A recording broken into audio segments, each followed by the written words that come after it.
अस्सलामुअलैकुम, welcome to my channel Ali horror haunted stories. कैसे हैं आप लोग? उम्मीद है आप सब लोग खैरियत से होंगे। अल्लाह पाक आप सब लोग को खुश रखे और आपके माँ बाप का साया हमेशा आप लोग पे सलामत रखे।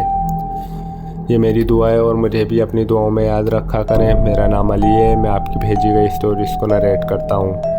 आज मैं आपसे एक स्टोरी शेयर करूँगा जो हमें अंदरून सिंध से मोहम्मद रिजवान ने भेजी है। स्टोरी किस बारे में ये आपको थंबनेल और टाइटल से पता लग गया होगा। स्टोरी बहुत खौफनाक है, जिनको डर लगता है वो आयतल कुर्सी पढ़ लें।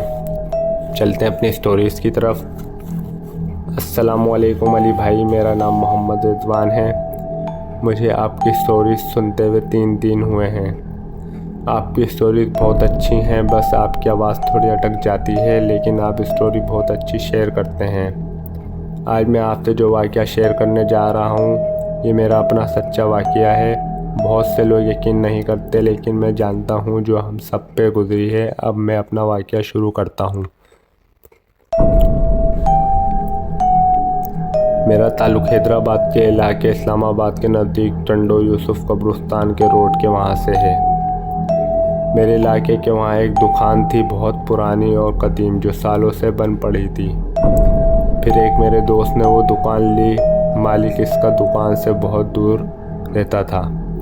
मेरे दोस्त ने इस दुकान में रोटियों का तंदूर खोला। इस दुकान की एक खासियत थी, वो दुकान शुरू में तो बहुत अच्छी चलती, फिर एकदम काम बहुत स्लो हो जाता। मेरे इस दोस्त ने वो दुकान अचानक छोड़ दी। इसका कहना था कि मैं बहुत परेशान हो गया था, इतना ज़्यादा काम करने के बावजूद पैसे नज़र नहीं आते, जैसे कोई पैसे निकालता हो। और सुबह जब मैं ये दुकान खोलता हूँ तो ऐसा लगता है कि जैसे रात भर यहाँ कोई होता है। मैंने इसकी बात नहीं मानी और इसके बाद वो दुकान और काफ़ी लोगों ने खोली, पर 2 या 3 महीने में हर कोई वो दुकान खाली कर देता था। हर कोई यही कहता था कि दुकान में से पैसे गायब होते हैं और रात में दुकान बंद होने के बाद सुबह ऐसा लगता है जैसे रात से लेके सुबह तक पूरी फैमिली रहती है।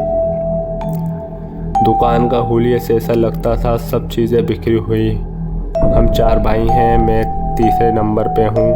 मेरे एक भाई है जो कि शेफ़ है, जो कुकिंग करते हैं। माशाल्लाह से बहुत बड़े पैमाने पर काम है। इन्होंने एक दिन मुझसे कहा, यार आसिफ, वो शेर वाला पकवान सेंटर बहुत दूर पड़ता है। ये जो अपने यहाँ दुकान है वो अपन लोग ले लेते हैं, घर के नज़दीक हो जाएगी। मैंने भाई को साफ शफाफ मना कर दिया कि नहीं, ये दुकान ठीक नहीं। बहुत मना किया, पर भाई इन चीज़ों पर यकीन नहीं रखते थे। मेरे बहुत मना करने के बावजूद भाई नहीं माने। हमने वो दुकान ले ली रेंट पर। शुरू में बहुत अच्छा काम चला। काउंटर पर मैं खुद बैठता था और भाई खाना बनाते, और हमने 3 लड़के और रखे। हम शादी ब्याह, हकीक़त और दीगर तकरीबात का खाना बनाते और हलीम बिरयानी भी बेचते थे। बहुत अच्छा काम चला, पर हम लोग बहुत खुश होते कि माशाल्लाह बहुत अच्छा काम चल रहा है। पर जब घर जाकर हिसाब किताब लगाते तो पैसे बहुत कम होते। हमारे माल के हिसाब से हम लोग बहुत परेशान भी रहते थे, लेकिन बाहर लोग देखते कि बहुत अच्छा काम चल रहा है, पर हम लोग बहुत परेशान हो गए थे। ऐसी हालत हो जाती थी कि कभी कोई बीमार 3-4 महीने तक ये चलता रहा। एक दिन अचानक एक लड़के ने काम छोड़ दिया। वो भाग गया। इसको देखकर दूसरा लड़का भी भाग गया। अब बस मैं और भाई रह गए थे दुकान पर। एक हफ्ते बाद मैं इस लड़के के घर गया जो हमारी दुकान पर था। इसने मुझसे मिलने से इनकार कर दिया। बहुत इसरार के बाद इसके माँ बाप ने इसे राज़ी किया। मैंने इससे पूछा कि क्या हुआ था। अचानक इसने कहा, आसिफ भाई, इस दिन जब मैं रात को पकवान सेंटर पर पानी भरने गया था, हमारे इलाके में अक्सर रात में पानी आता है 2 बजे के बाद। इसने बताया, जब मैं पानी भरने गया तो सारी दुकानें बंद थीं, पर मेरे हाथ में एक मोबाइल था। मैंने पकवान सेंटर खोला और आधा शटर गिरा दिया, पानी की मशीन खोली और हैंड फ्री लगाए और लेट गया, और मेरी आंख लग गई। अचानक मेरी आँख खुली तो मैंने देखा एक लंबा सा आदमी, खौफनाक शक्ल और 2 बच्चे, और वो भी बहुत खौफनाक थे, और एक औरत नुमा चुड़ैल मेरे चारों तरफ खड़े हो गई और मेरा गला पकड़ लिया। इस जिन्नात जैसे आदमी ने, मैं बहुत चीखा चिल्लाया पर मेरे हलक से आवाज़ नहीं निकली। इसने मुझे कहा कि अगर अपनी नस्लें बचाना चाहते हो तो यहाँ से चले जाओ और ये बात अपने मालिक से भी बोल देना।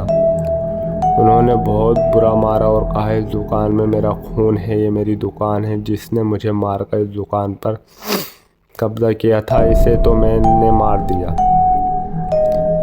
इसके पूरे ख़ानदान को ख़त्म कर दिया। ये दुकान मैंने बहुत मेहनत से बनाई थी,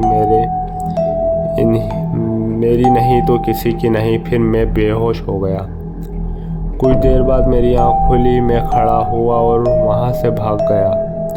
बात सुनकर मैं भी बहुत परेशान हुआ। मैंने भाई को ये सारी बात बताई। भाई ने कहा, इतना पैसा लगाया है इस पर, सामान से सारी दुकान भरी हुई है, एकदम कहते छोड़ें, इसका इलाज करवाएंगे। फिर भाई के दोस्त हैं, एक आलिम है, वो एक रात में और वो आलिम साहब वहाँ रुके ये देखने के लिए माजरा क्या है। रात के 2 बज गए। दुकान में मैं और आलिम साहब थे। अचानक वही हुआ, एक जिन्नात जैसी शक्ल, खौफनाक 2 बच्चे और एक चुड़ैल हाजिर हो गई। जैसे ही वो जिन और एक चुड़ैल और 2 खौफनाक बच्चे हाजिर हुए तो इन्होंने आलिम साहब पर हमला करने की कोशिश की, पर आलिम साहब के हाथ में जो तस्बीह थी और एक लीमू था, और आलिम साहब मुसलसल कुछ पढ़ रहे थे। इस जिन का हमला नाकाम जा रहा था। मैं सारा मंजर आंखों से देख रहा था। मेरे रोंगटे खड़े थे और ऐसा लग रहा था मेरे पास जुबान नहीं है। और आलिम साहब ने पता नहीं मुझे क्या पढ़ा था, मैं बिल्कुल सुन हो गया। आलिम साहब ने कहा, इससे चुपचाप यहाँ से चले जाओ। जिसने तुम्हारे साथ जुल्म किया था तुमने इसे मार दिया। अब और बेगुनाह लोगों को क्यों तंग कर रहे हो? इस जिन ने कहा, ये मेरी दुकान है, बहुत मेहनत से बनाई थी मैं इसे नहीं छोड़ूंगा, मैं यहाँ ही रहूँगा। जो भी ये दुकान लेगा मैं इसे मार दूँगा। मैं अब बिल्कुल बेहोश हो चुका था। जैसे ही जिन ने ये कहा वो चारों आलिम साहब के चिपक गए, पर आलिम साहब के कुछ असर नहीं हो रहा था। पर आलिम साहब के सारे कपड़े खून में भर गए, यहाँ तक कि मेरी दुकान भी पूरी खून से भर गई थी। आलिम साहब ने जो इनके हाथों में लीमू था वो काटा और एक इनके हाथ में एक छोटी बोतल थी, इसे मैं लीमू डालकर इनके ऊपर डालना शुरू किया। वो चारों इस पानी के गिरते ही ज़मीन पर बैठ गए और उठने की बहुत कोशिश की पर उठ नहीं पा रहे थे। फिर आलिम साहब ने एक कांच की बोतल निकाली और बैग से एक ताबीज़ और एक छोटी बुक जिस पर अरबी ज़ुबान में कुछ लिखा था। आलिम साहब वो ज़ोर ज़ोर से पढ़ने लगे और वो कांच की बोतल नीचे रख दी और ज़ोर ज़ोर से और पढ़ते रहे। अचानक इस बोतल में खुद ब खुद खून जमा होना शुरू हो गया। वो बोतल फुल भर गई। फिर आलिम साहब ने इसे बंद कर दिया और मुझे होश में लाकर वहाँ से चले गए। 3-4 दिन बाद जब हमने इस दुकान की सफाई की तो दुकान का एक कोना था जो बहुत पुराना था और इसमें एक बड़ा सा सुराख था। इसमें ने खोदा तो इसमें बहुत सारे पैसे थे। फिर मुझे याद आया जो कि आपको मैंने पिछली पोस्ट में बताया था कि वहाँ से पैसे गायब होते थे। मैंने वो सारे पैसे निकाल कर आलिम साहब से पूछ कर इसे मस्जिद में दे दिए। आज अल्लाह का शुक्र है मेरी दुकान भी अच्छी चल रही है और इस दुकान में भी अब कुछ नहीं, अब सब अच्छा चल रहा है। ये थी मेरी स्टोरी, मेरा वाक़या। अल्लाह हाफिज़। तो दोस्तों, स्टोरी कैसी लगी आपको कमेंट में लाजमी बताइएगा। और भी अच्छी स्टोरीज़ आने वाली हैं जो बहुत ज़्यादा ही खौफनाक हैं। अगर आप चाहते हैं और अच्छी स्टोरी लेकर आऊँ तो मेरे चैनल को लाइक करें, सब्सक्राइब करें और शेयर करना नहीं भूलिएगा, क्योंकि आपके भाई की यही मोटिवेशन होती है। मिलते हैं नेक्स्ट स्टोरी में। अपना ख्याल रखिएगा। अल्लाह हाफिज़।